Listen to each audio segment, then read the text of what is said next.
শদিয়াৰ পৰা ধুবুৰীলৈ আমি সকলোতে চৰকাৰী চাকৰিত যোগদান কৰিব লাগে।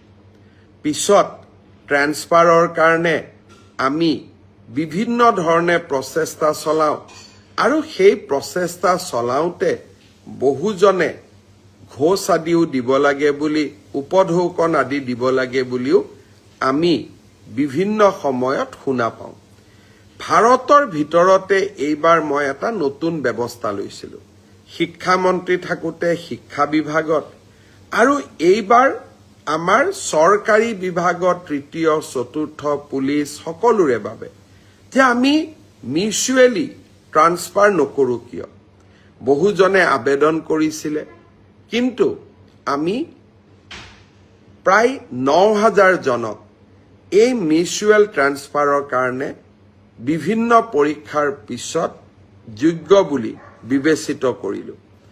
অহাকালি সন্ধিয়া নহয় বিয়লি ৪ বজাৰ পৰা ৪:৩০ বজাৰ ভিতৰত আমি আনুষ্ঠানিকভাৱে মিউচুৱেল ট্ৰান্সফাৰৰ অৰ্ডাৰসমূহ আমি মুকলি কৰিম। ৯,০০০ জন চৰকাৰী কৰ্মচাৰীয়ে একেলগে একে সময়তে নিজে বিচৰা স্থানত